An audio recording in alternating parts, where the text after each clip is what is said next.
Hey everyone, Ross McCorkle here with another episode of the Depot 180. When Mike Tomlin promised change and the coaching staff barely shifted, many thought it was an empty promise.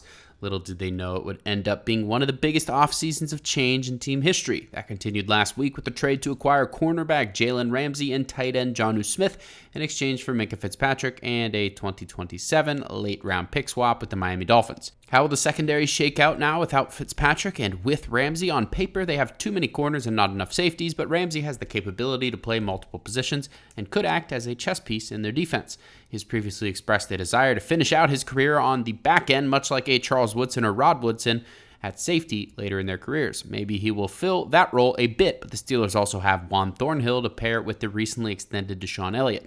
Ramsey can also help out in the slot for downs where they might not be comfortable sticking that all on Beanie Bishop Jr. It's a crowded secondary now at corner with guys like Corey Trice Jr. and Brandon Eccles to also consider, not to mention 7th-round rookie Dante Kent, who the Steelers think highly of as a relatively unknown prospect coming out of Central Michigan. Jonnu Smith could potentially be the even greater impact of the two. His production last season would have been the best tight end season in Steelers franchise history if it was on their team. He had almost 900 yards and 8 touchdowns, which would be the best or tied for the best marks in team history in both categories. He can help fill the void at wide receiver 2 and supplement somebody like Calvin Austin III.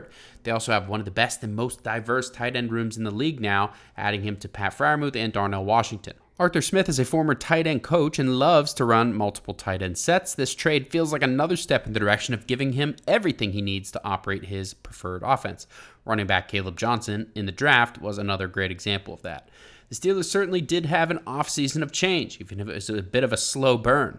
DK Metcalf, Aaron Rodgers, Jalen Ramsey, Jonnu Smith, and Darius Slay were just some of the big moves. That doesn't automatically make them better, but it gives them a fighting chance in a loaded AFC North division. Let me know how you enjoyed the video on Twitter at Ross_McCorkle, and as always, visit SteelersDepot.com for your latest and greatest Steelers breaking news and analysis.